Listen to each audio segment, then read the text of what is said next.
On vient de soulever un point intéressant concernant mes conférences. J'avais donné excusez-moi, le titre de psychologie évolutionnaire pour toutes mes conférences. Puis la raison pour laquelle je ne donne pas de titre à mes conférences, c'est parce que si je donne un titre à ma conférence, puis j'arrive en fin de semaine pour donner ma conférence, puis j'ai pas l'invitation pour parler de ça. Fait que ça me crée comme un stress. Je pourrais le faire, mais ça va me créer comme un stress. Alors, d'ailleurs, quand je commence ma conférence, je suis obligé de me plugger avec eux autres. Puis, des fois, ça vient pas tout de suite. Je fais ça. D'un coup, je dis, grouillez-vous, là, amenez-les, qu'est-ce que vous voulez parler. Finalement, là, ça sort, là, ça commence, OK? Fait que là, je commence à avoir une idée de ce que je vais parler. Puis, ça me fallait donner un titre après ma conférence, mais pas avant. Comprenez-vous?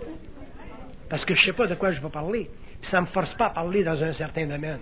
Des fois, il y a des gens qui vont venir me voir avant la conférence, là, puis je vais parler dans cette direction-là.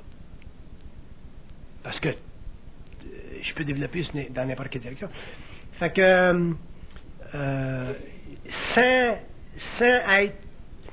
sans prendre ça trop au sérieux, là, peut-être pour aider ma secrétaire, si vous venez à une conférence, prenez-vous un petit morceau de papier, puis donnez-en un titre, puis elle prendra le meilleur de ça. Je dis ça, là, je vous demande pas de faire ça, là. Je dis les gens qui veulent le faire.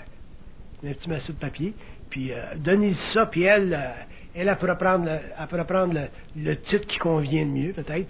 Puis les gens, plus tard, pas vous autres, parce que vous l'avez entendu à la conférence, ça que vous n'avez pas besoin de titre. Mais s'il y a des gens plus tard qui veulent faire référence à la conférence, mais ils auront ce titre-là au moins. Mais ça tu l'as lu, ça? Mais j'aime mieux donner un titre après ma conférence, parce que je ne sais pas ce que je vais parler. Puis ça ne me force pas à parler dans un certain domaine. Des fois, en conférence, là, je vais me laisser aller, là, parce que je suis bien dans la vibration, puis là, je vais aller dans des domaines que j'aime pas. Mais là, je suis en vibration, fait que c'est facile. Mais si vous m'arrivez, là, pour me faire parler de ça, comme, par exemple, j'aime pas parler des extraterrestres. Je pense que c'est un des sujets que je haïs le plus. Mais je peux être dans une conférence puis amener un côté un petit peu occulte à ça. Puis là, je vais en parler. Mais en parler, si on me le demande d'avance ou parce qu'il y a un titre, j'aime pas ça. Parce que j'aime pas ce sujet-là. Fait que donner un titre après la conférence, ça peut être utile. Fait que je continue, voilà. Oui, monsieur.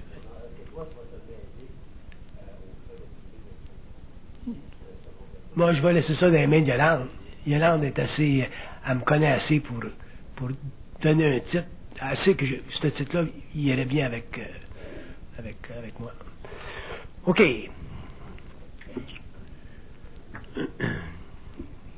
C'est qu'on disait, là. Fait que c'est intéressant, la première partie. C'est intéressant, la première partie. Puis la première partie, elle démontre que l'homme a une capacité chez lui qui est réellement cachée, voilée. Puis, mais que pour atteindre ce niveau de conscience-là, cette faculté-là, pour être en puissance à ce niveau-là, ce qui fait partie d'être conscient ou d'avoir une conscience intégrée, ça demande réellement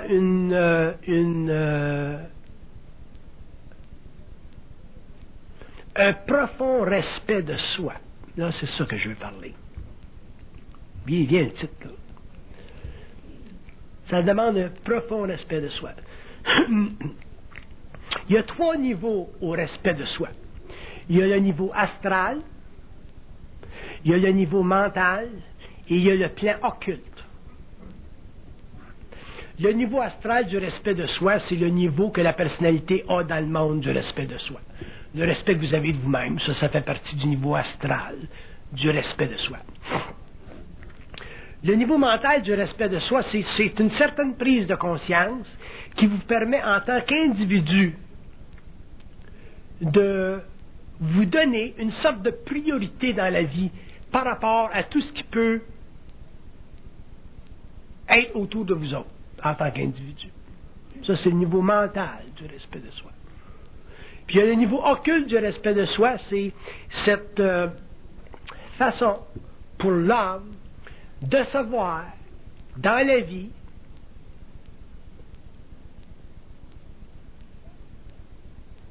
dans une capacité, toujours dans une capacité. Un homme qui a un grand respect de soi au niveau occulte se voit toujours dans la vie comme étant dans une capacité.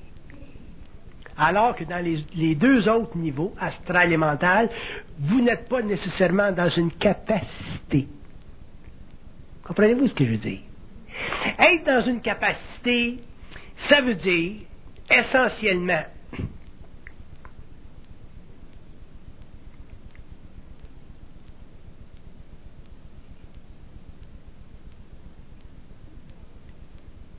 pouvoir manifester votre essence quand vous voulez, où vous voulez, sous toutes les conditions qui existent. Ça, c'est être dans une capacité. Un être conscient, l'homme conscient, ou plus l'homme deviendra conscient, plus il sentira qu'il a cette capacité d'être. Et cette capacité d'être-là fait partie de la manifestation de son esprit, beaucoup plus que de la manifestation de son âme. Dans l'âme, il n'y a pas d'intelligence. Il y a seulement de la mémoire, de l'expérience accumulée. Dans l'esprit, vous avez de l'intelligence intégrale, de l'intelligence pure, vous avez de la lumière. Vous avez un contact instantané avec soi, ce qu'on appelle soi, c'est-à-dire avec votre moi universel ou votre autre partie que vous pouvez sentir par vibration, intuiter spirituellement ou entrer en télépsychie avec sur le plan mental. Cette quantité-là, ce quantum de conscience-là, qui est à l'extérieur de votre plan matériel, qui est à l'extérieur de votre espace-temps, fait partie de votre multidimensionnalité, et plus l'homme deviendra conscient, plus ce quantum-là, autrement dit, cette personnification-là, ou cette personnification cosmique de votre être, pourra être expérimentée par l'homme, c'est-à-dire vue, rencontrée, atteignable.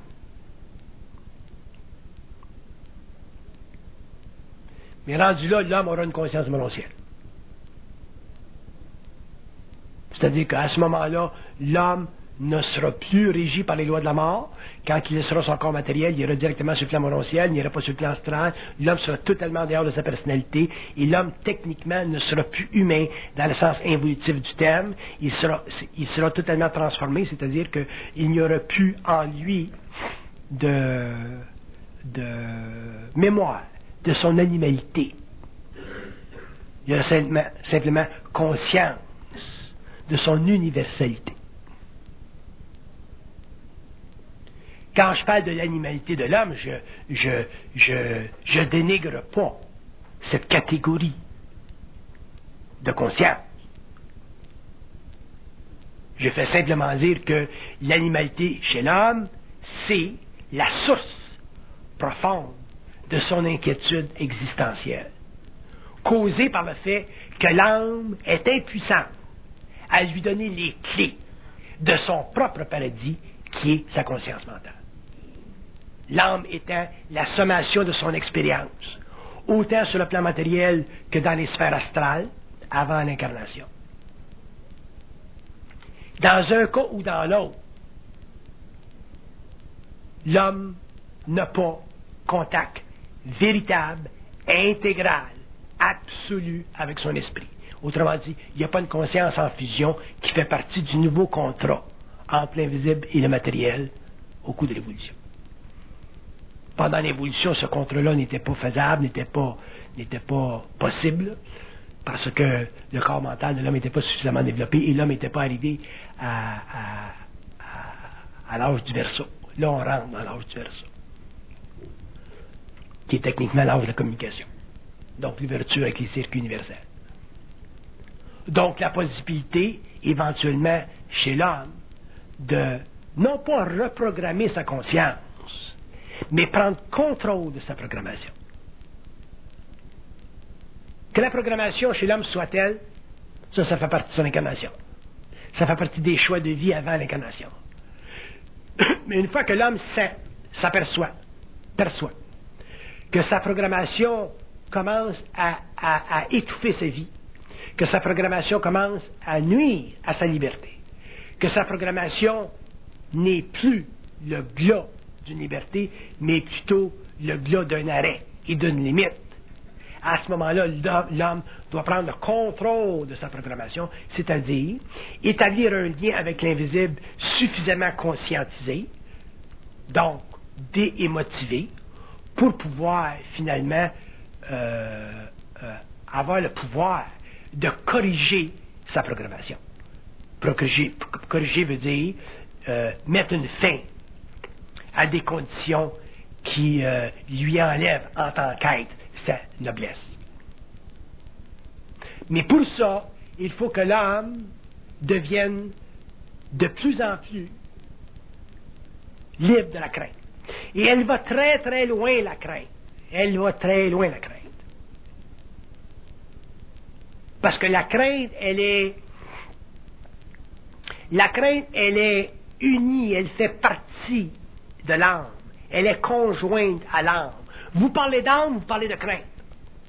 Vous parlez d'esprit, vous parlez d'absence de crainte.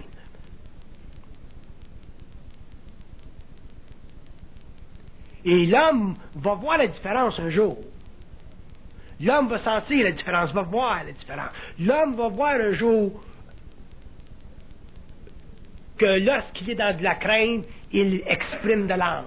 Et quand il exprime l'absence de crainte, il exprime de l'esprit. Il va voir la différence. L'homme, pour la première fois, va voir la différence entre l'âme et l'esprit. Et quand il va voir cette différence-là, il va commencer à s'annoncer sur la terre.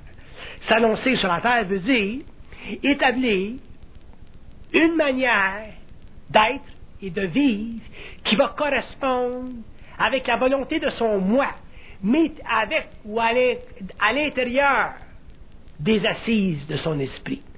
C'est comme si son esprit va acquiescer à sa domination. Son esprit va acquiescer à son annonciation.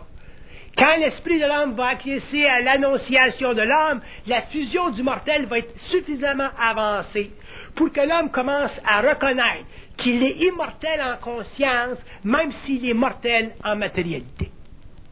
À partir du moment où il va reconnaître qu'il est immortel en conscience, même s'il est mortel en matérialité, l'homme va perdre le souvenir de la mort. En perdant le souvenir de la mort, il va avoir conscience de la vie. En mourant ou en laissant son enveloppe matérielle en forme astrale, il va aller directement sur le plan morontiel, parce que le plan morontiel, pour lui, va avoir une atmosphère, une vibration qui va faire partie de son esprit, alors qu'avant, le plan astral avait une vibration qui faisait partie de son âme. L'homme étant plus près de l'âme que de l'esprit, l'homme s'amenait automatiquement à la mortalité astrale. Alors que dans l'évolution, l'esprit étant plus près de l'homme ira vers la mortalité morontielle. Mais pour que l'homme aille vers la mortalité morontielle, il faut que sur la Terre, qui est un laboratoire d'expérience autant pour l'humanité que pour lui en tant qu'individu, il faut que l'homme en arrive éventuellement à maîtriser sa nature animale. Et la maîtrise de sa nature animale, c'est fondamentalement la maîtrise de ses craintes à n'importe quel niveau. Ça serait intéressant si je vous disais, si je vous expliquais vos craintes, puis vos craintes, puis vos craintes, puis vous verriez que je connais plus vos craintes que vous autres, vous les connaissez. Pourquoi? Parce que je suis en contact télépathique avec le plan mental. Alors, il faut que l'homme en arrive à connaître ses craintes lui-même. Et une fois que l'homme connaîtra ses craintes, il pourra graduellement les éliminer. Et c'est ça que fait l'initiation solaire. Le but, même je pourrais dire, réellement simplifier l'initiation de l'homme, le but de l'initiation solaire, ou la fonction de l'initiation solaire, éventuellement, ou le travail que fait le double avec l'homme ou avec le mortel, ça sera essentiellement d'éliminer la crainte. Autrement dit, de repousser de la conscience de l'ego les forces de l'âme. qui nuisent à l'esprit, parce que les forces de l'âme sont accouplées aux forces de l'évolution, c'est-à-dire à tous les royaumes qui ont été responsables pendant des millions et des millions et des millions d'années de la construction de l'âme, de l'évolution de l'âme, de la pérégrination de l'âme et de la déchéance temporaire de l'âme pour éventuellement permettre à ce que l'ego fasse une prise de conscience et redonne à sa conscience matérielle, à la conscience de ses cellules, le feu nécessaire pour éliminer de son expérience le passé évolutif et donner et permettre à son expérience future la création d'un nouvel égrégore qui est la fusion. La fusion, c'est un égrégore. La fusion, c'est un lien qui peut être extrêmement, je dirais pas rigide, mais extrêmement présent entre ce qu'on appelle le mortel et le plan immortel de sa conscience. Appelez ça comme votre grand moi, votre ajusteur de passé. Pour moi, c'est secondaire, parce que les mots sont secondaires. Ils servent simplement à expliquer un principe. Mais la réalité de la fusion devient intrinsèque à partir du moment où l'homme a commencé à prendre conscience de l'illusion de la crainte. C'est la crainte en nous, et ces illusions attenantes qui nous empêchent d'avoir une perception de ce qu'on appelle la fusion, autrement dit, de l'unité entre ce principe-là et le mortel. Alors que quand on est dans un état de fusion, c'est-à-dire dans un état de lien entre l'esprit et l'âme, on s'aperçoit que les forces de l'âme prennent un recul, qu'il y a moins de crainte dans l'ego, et qu'à ce moment-là, il y a une prise de conscience beaucoup plus expansive. C'est pour ça que quand vous rencontrez un homme qui a une certaine conscience, qui a un certain taux vibratoire, qui a une certaine puissance, il y en a qui vont dire, pour utiliser une expression populaire, ils vont dire, il est à côté, lui. Un homme qui est conscient, il est à côté. Tu ne l'accotes pas, il est à côté. Tandis qu'un être qui est inconscient, c'est remarquable par le fait qu'il n'est pas à côté. Puis quand je parle de conscience ou d'inconscience, je parle pas simplement de grande conscience supramentale. Là. Je parle des hommes, même, tu prends des hommes dans le monde. Les hommes dans le monde, comment est-ce on pourrait prendre l'exemple de Mandela. Le président Mandela en Afrique du Sud. Les hommes qui ont fait des grandes choses, la Sœur Teresa, les êtres qui ont fait des grandes choses, qui sont reconnus par l'humanité comme ayant fait des grandes choses, parce qu'ils ont passé à travers de grands obstacles, sont à côté. C'est pas une fusion dans le sens de l'évolution, mais c'est un dépassement des forces astrales de l'âme à un point où ils deviennent reconnaissables par les hommes. On reconnaît Mandela, on reconnaît Sœur Teresa. On reconnaît ces êtres-là. Et on reconnaît autant les êtres négatifs comme Hitler parce qu'il y a eu dans ces êtres-là un dépassement de la crainte, un dépassement de l'obstacle. Par contre, ça ne fait pas partie de l'évolution, ça fait encore partie de l'évolution. Les Napoléons, les Césars, les grands hommes, même dans nos vies de tous les jours, les grands êtres qu'on ne connaît pas, qui ne seront jamais mentionnés dans les journaux parce qu'ils ont des vies privées, et ainsi de suite. Alors, il y a un dépassement. Et le dépassement sacré chez l'être humain, ça permet à l'être humain de sentir un petit peu plus son esprit. Et c'est ça qui crée l'accotement que ces êtres-là de l'évolution, qui sont encore inconscients, possèdent. Vous autres, vous allez dire, bon ben, il y a du charisme. Il rentre dans le salon, puis, tu sais, c'est lui, là, il place le ton au party. Bon ben, au niveau de l'évolution, c'est la même chose.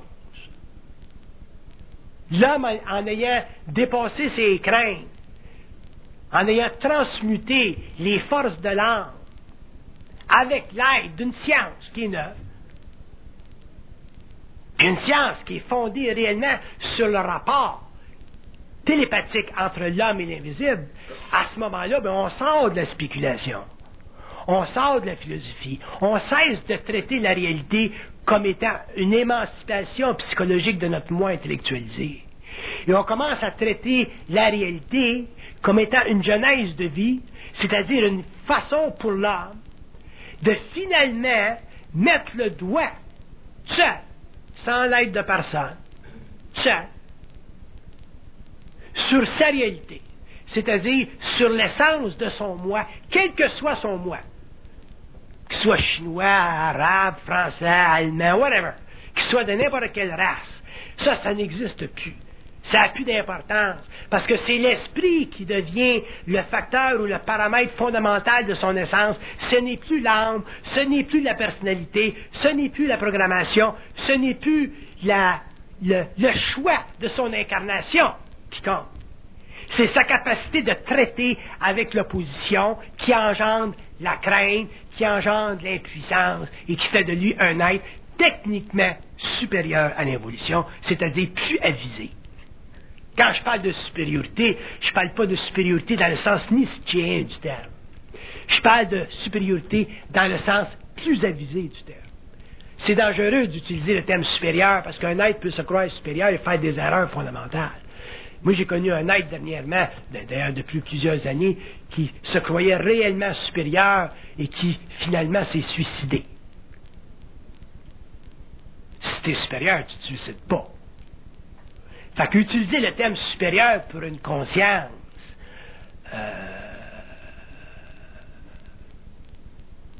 en évolution, c'est pas le terme juste. Parce que la supériorité n'implique pas nécessairement de l'intelligence. Ça peut impliquer une fausse force. Ça peut impliquer une fausse puissance. On le cas des cleurs, par exemple. Donc, l'homme doit être avisé. Et être avisé en conscience, c'est nettement supérieur à l'illusion de l'évolution. Nettement supérieur parce que ça amène l'homme finalement à être bien à côté. C'est-à-dire à pouvoir par lui-même, à volonté, soutenir son propre combat avec les forces internes qui font partie de son alliance avec l'invisible, et techniquement le combat avec le monde, si le monde veut l'affronter dans son intégralité. Mais toujours d'une façon sage, toujours d'une façon intelligente. Il ne s'agit pas pour l'homme de partir en croisade. Ça, c'est une grosse illusion spirituelle. Mais il s'agit pour l'homme d'être son propre croisé, d'être bien à côté, c'est-à-dire ne pas avoir de crainte. Mais vous ne pouvez pas en arriver à ne pas avoir de crainte en passant par l'absolution de quelqu'un d'autre. Vous ne pouvez pas être sans crainte en passant par l'aide de quelqu'un d'autre. Vous pouvez être sans crainte en brûlant en vous votre nature inquiéteuse, anxieuse, animale, c'est-à-dire en maîtrisant les forces de votre âme. Et pour maîtriser les forces de votre âme, vous devez reconnaître un jour que, techniquement, a priori, l'homme est en puissance.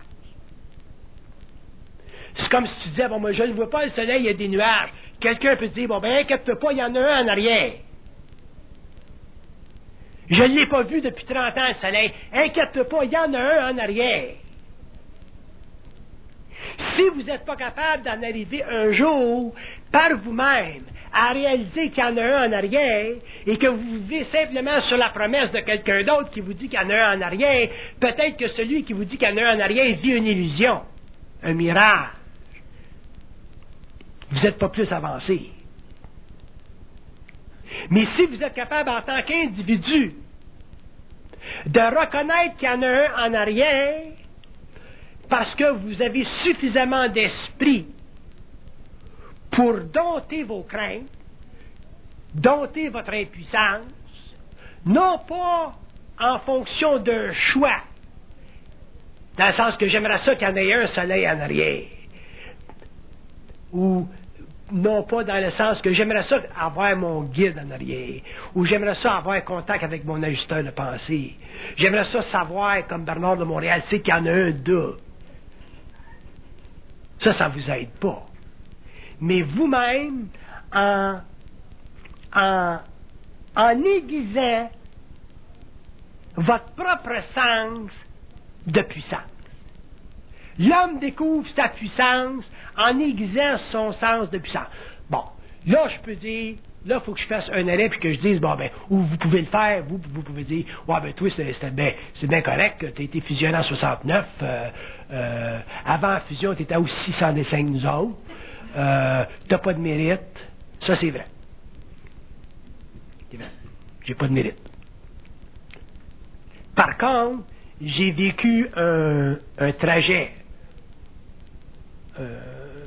j'ai vécu une initiation, si vous voulez, ou un calvaire, suffisamment atroce pour pouvoir en arriver éventuellement à équilibrer ma réalité avec celle-là, pour que éventuellement je sois capable de dire au monde, bon ben, cette réalité-là, là, c'est correct, elle est là, elle existe,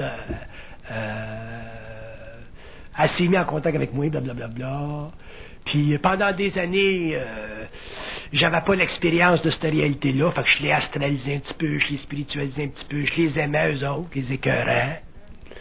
Mais là, ma haine de tout ce qui est au-dessus de l'âme est tellement grande, tellement perfectionnée, tellement avancée, que je suis probablement le seul homme sur la terre qui a la capacité d'affronter tout ce qui est matérialisation à partir des plans sans vibrer spirituellement. Ça, c'est suffisant pour me permettre de vous dire, OK, j'ai pas de mérite, mais j'ai tellement souffert pour que finalement l'homme en arrive un jour à bénéficier de mon expérience, mais sans croire à ce que je sais. Pour que lui puisse aller lui-même dénicher ce que possiblement quelqu'un a déniché et se l'approprier, parce que la vie, la conscience, l'intégralité, la puissance, c'est pas simplement quelque chose qui appartient à un homme, mais c'est quelque chose qui appartient à tous les hommes. Puis vous allez dire, mais pourquoi ça appartient à tous les hommes? Parce que dans tous les hommes, dans le moindre des hommes, dans la plus inconscience des races, il y a un petit peu de lumière, il n'y a pas un homme sur la terre qui n'a pas un peu de lumière dans le fond de son être. Il peut y avoir beaucoup d'âmes. Mais il n'y a pas un homme qui n'a pas un petit peu de lumière. Et la preuve, vous allez dire, c'est quoi la preuve qu'il n'y a pas un homme sur la terre? Même un pygmée qui n'a pas un petit peu de lumière.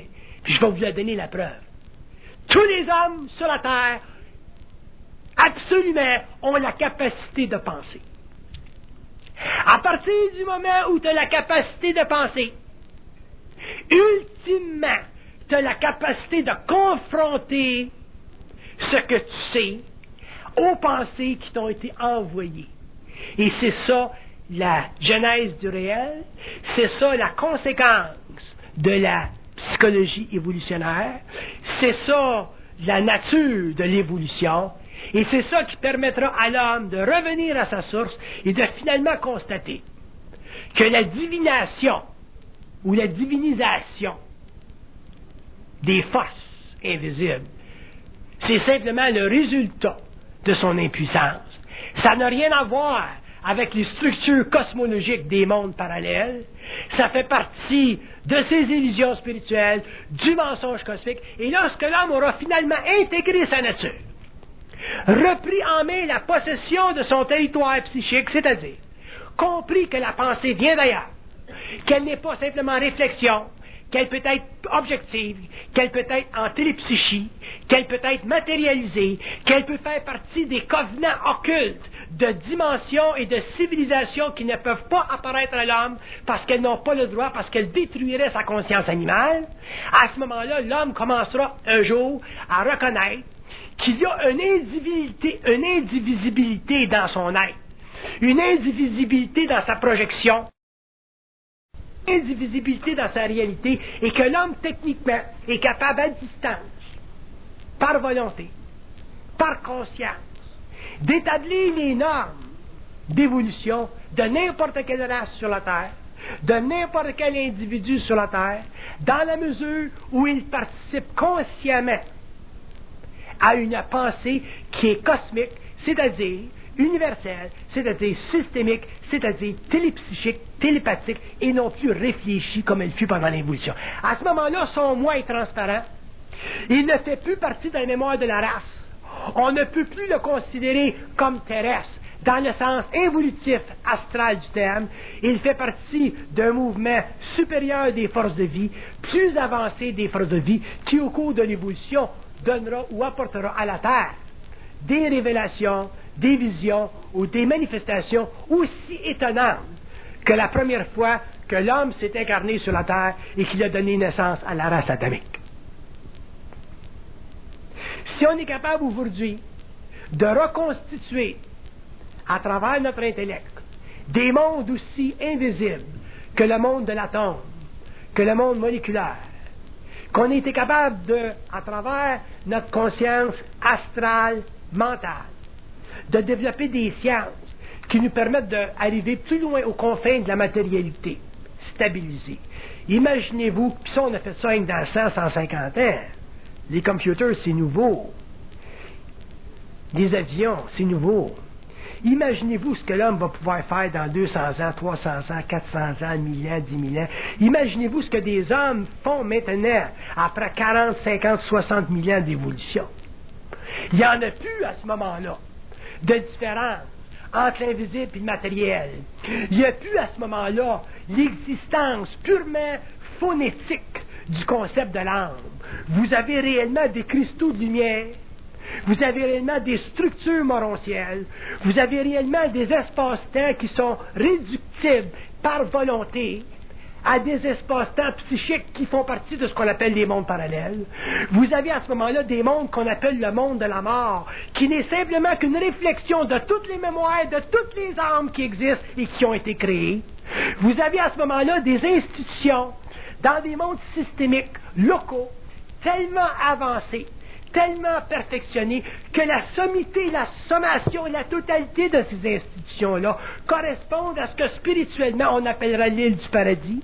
Et l'île du paradis, à ce moment-là, quand on en convient d'une manière morontielle, quand on en convient au-delà de la crainte spirituelle, quand on a réellement, ou quand l'homme aura réellement le pouvoir de la parole, et que l'homme sera réellement capable de s'installer sur une planète, et de s'élever la colonne, et de crier dans le monde des mots qui ont simplement une vibration, et dont la forme n'a aucune utilité, l'homme commencera à comprendre son mystère, l'homme commencera à pénétrer son mystère, l'homme se révélera dans son mystère, et en révélant son mystère, l'homme révélera le mystère de la vie de la planète des mondes, et il n'y aura plus, devant la conscience de l'homme, devant les yeux de l'homme, devant l'esprit de l'homme, de voile. Et quand il n'y aura plus de voile devant l'esprit de l'homme, il y aura simplement un homme individualisé. Il y aura simplement une lumière dans une matérialité. Il y aura simplement une intégration de principes universels avec des principes planétaires. Il y aura simplement une âme unifiée à un esprit. Il y aura simplement un ajusteur de pensée essentiellement en harmonie avec un ego qui n'aura plus peur de l'infinité. Parce que c'est important que l'homme commence à comprendre ça, et que l'homme commence à expliquer à l'homme et à pouvoir finalement rendre à l'homme ce qui lui est dû, et ce qui est dû à l'homme, pour la première fois depuis l'évolution, c'est sa capacité de détruire les yeux de Dieu. Non pas dans le sens sacrilège du terme que l'on voit sur le plan spirituel, mais dans le sens de la puissance de l'homme, de déchirer les voiles de l'infinité, de déchirer les voiles de ce qui est tellement grand que lui, en tant qu'être incarné, en a peur parce qu'il n'est pas en puissance. Elle est là, la puissance de l'homme. Elle est là, la science de l'homme. Elle est là, la lumière de l'homme. Et quand l'homme sera rendu à cette conscience-là, l'homme ne sera plus en opposition avec son esprit. Son esprit pourra lui parler d'une façon très très claire. Là, l'esprit ne pourra plus créer en lui des doubles façons, c'est-à-dire contrefaçonner sa pensée, et d'un côté il fait dire une chose, et dans un même mouvement il crée la crainte de ce qu'il a dit. C'est important que l'homme parle et qu'il ne vive pas dans le même moment, dans le même instant, la crainte de ce qu'il le dit. Parce que ça équivaut à une forme de culpabilité. Et la culpabilité, c'est essentiellement the crucible. Je ne sais pas comment on dit ça en français.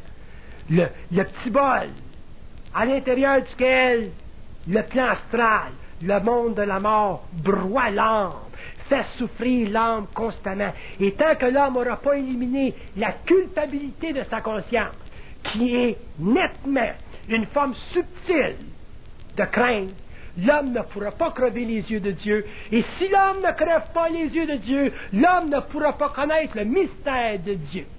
Parce que le mystère de Dieu, autrement dit, le mystère de la vie infinie, le mystère de la conscience systémique, le mystère des mondes universels qui ont créé les âmes, les hommes, les animaux, les papillons, la matière, et ainsi de suite, les nébuleuses, ces forces-là doivent être identifiées, non pas par émotion, mais par puissance. Si l'homme identifie l'absolu ou les éternels ou l'infinité par émotion, l'homme va automatiquement être forcé de mettre sur le mur de sa perception le visage de Dieu. Et c'est ce que l'homme a fait pendant l'évolution en utilisant les religions pour cacher le vrai mystère de sa science. Lorsque l'homme aura compris ça, l'homme ayant crevé les yeux de Dieu, c'est-à-dire l'homme ayant éliminé de sa conscience humaine mortelle la crainte de l'infinité, la crainte du courroux, la crainte de la mort spirituelle, la crainte de la non-renaissance dans des hauts lieux cosmiques qu'on appelle le ciel. Une fois que l'homme aura éliminé ça de sa conscience, l'homme sera un être libre, c'est-à-dire qu'il ne sentira plus jamais devant lui la mort, c'est-à-dire l'impuissance, c'est-à-dire cette façon d'être qui n'est pas à la mesure de sa lumière. C'est plus, on ne peut plus, ou demain on ne pourra plus se gargariser avec des mots. Les mots ne serviront plus à rien, c'est la vibration dans la forme qui servira à l'homme pour l'amener plus loin dans la reconstruction psychique de son être. Vous allez entendre des gens, des hommes dans le monde, parler des beaux mots, des belles paroles, mais il n'y aura pas de vibration dedans. Ça sera simplement une belle poésie. Ça sera simplement enchanteur. Ça sera simplement bien dit. Des mots bien dits sont les structures, les blocs, les matières qui servent à la construction du temple universel du mensonge cosmique. C'est une cathédrale extraordinaire.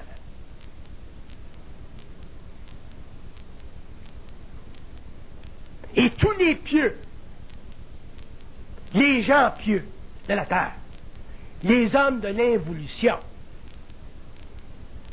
qui ne sont pas arrivés au stage de crever les yeux de Dieu quand ils rentrent dans ce sanctuaire, dans cette cathédrale, ils frissonnent devant la beauté, parce que la beauté est à l'extérieur d'eux, parce que la beauté est plus grande que ce qu'ils peuvent concevoir et que l'homme est capable de construire.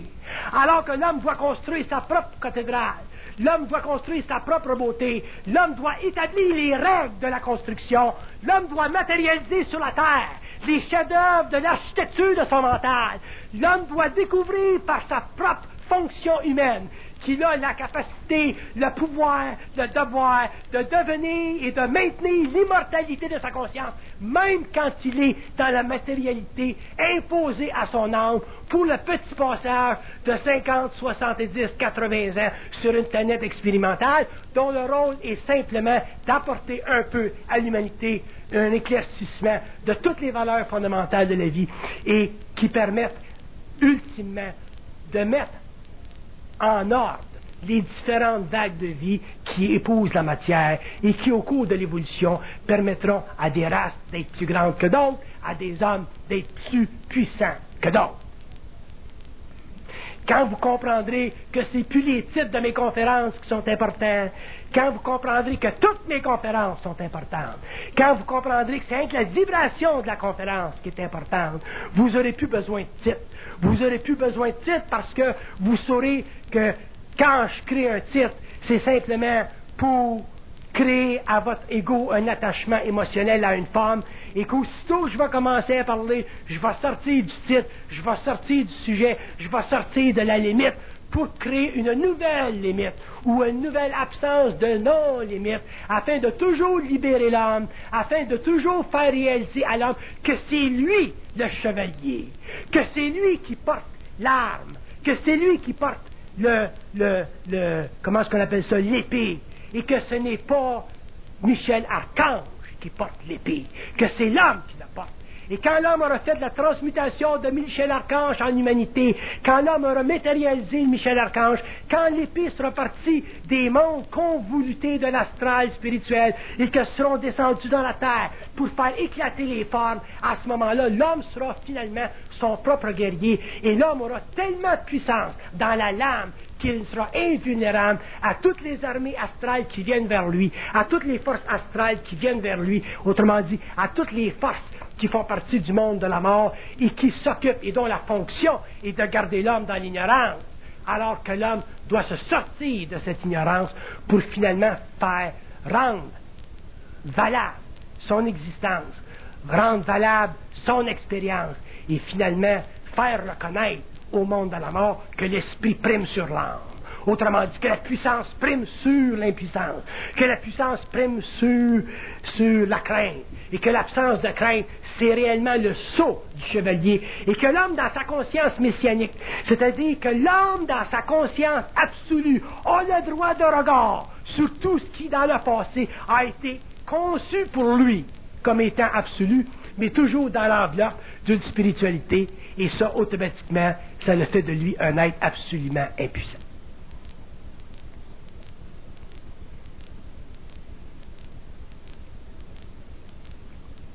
Moi, j'aime ça vous parler.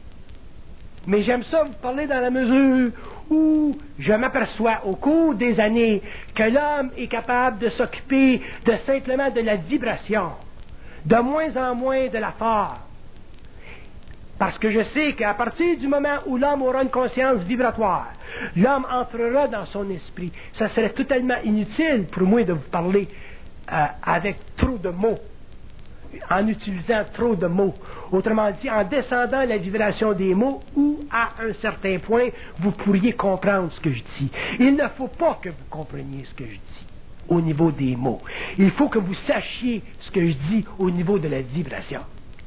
Sinon, si vous comprenez au niveau des mots, vous allez, ou ensemble, on va simplement créer un autre système.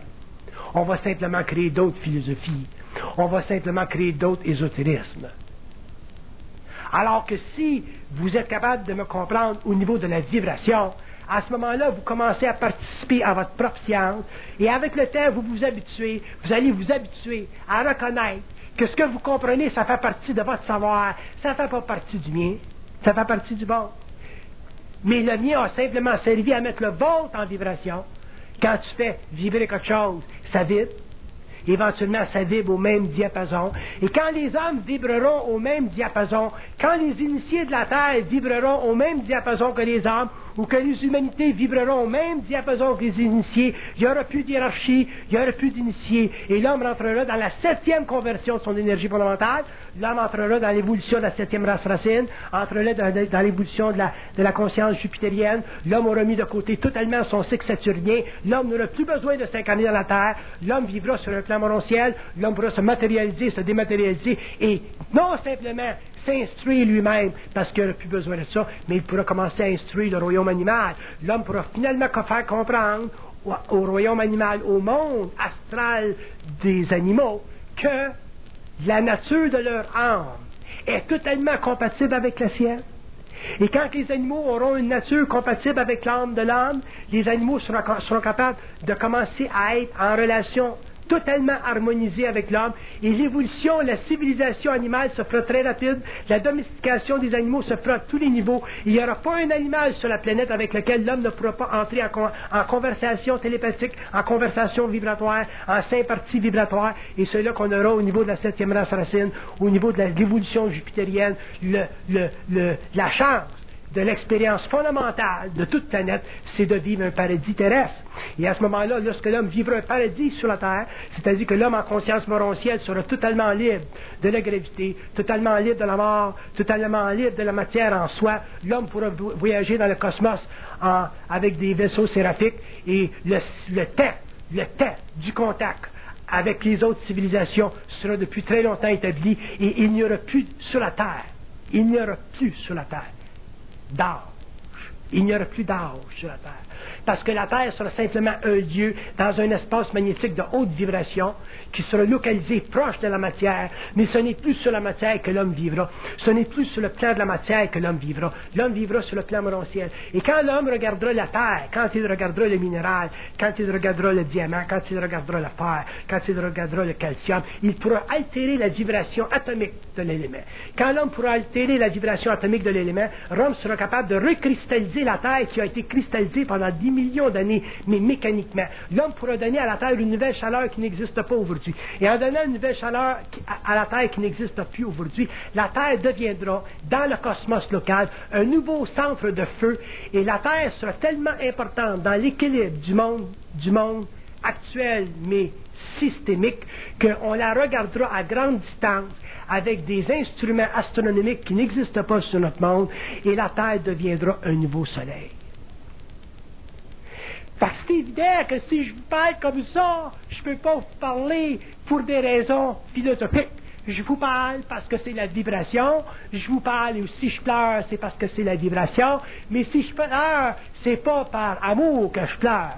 Je pleure parce que je suis fatigué de savoir des choses que l'homme ne sait pas par lui-même. Je pleure parce que je suis fatigué d'être seul. Je pleure parce que je suis fatigué d'essayer de transmettre des choses qui ne peuvent pas être transmises au niveau de la forme. C'est pour ça que je pleure. Et un jour, l'homme pleurera pour les mêmes raisons. L'homme pleurera pour les mêmes raisons parce qu'un jour, il sera obligé de s'habituer à sa solitude. Il sera forcé de s'habituer à sa solitude. Et pour compenser à sa solitude, il s'entourera d'êtres qui sont suffisamment proches de sa vibration pour qu'il n'ait pas à utiliser les mots pour les convaincre de la genèse du réel. Simplement par vibration. Et quand l'homme sera arrivé à ce stage où il rencontrera des êtres, où il gardera autour de lui ses êtres, un peu comme la mère garde autour d'elle ses poussins, ça ne sera pas pour créer une famille, ça sera pour empêcher que les jeunes qui n'ont pas encore la science soient dévorés par les loups de l'évolution. Dans un sens, je devrais vous dire tout de suite, bon ben je vous ai assez parlé, je devrais m'en aller. Mais j'aime tellement ça vous parler. J'aime tellement ça vous parler. Je pourrais vous parler pendant des jours, je pourrais vous parler pendant des semaines, tant que j'aime ça vous parler. Mais quand je deviens trop vibrant, quand je deviens trop sensible à cette conscience morontielle-là, à ce moment-là, je pleure trop. Trop pleurer, mais c'est pas bon. Le monde écoute ça sur des cassettes. Ça s'en va en France, ça s'en va tout partout. Le monde va dire, peux-tu bien dire que c'est qu'il y a le gars, tu sais. Fait que, qu'est-ce que vous voulez, je vous dise. Mais je veux vous faire comprendre, je veux vous faire saisir que vos craintes sont réellement des illusions. Puis, faut que vous dealiez avec à votre niveau. Je les comprends. Je vous les accorde.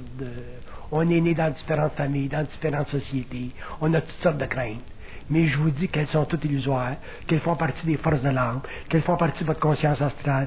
Et ne laissez pas vos pensées prendre le contrôle de votre vie. Bye.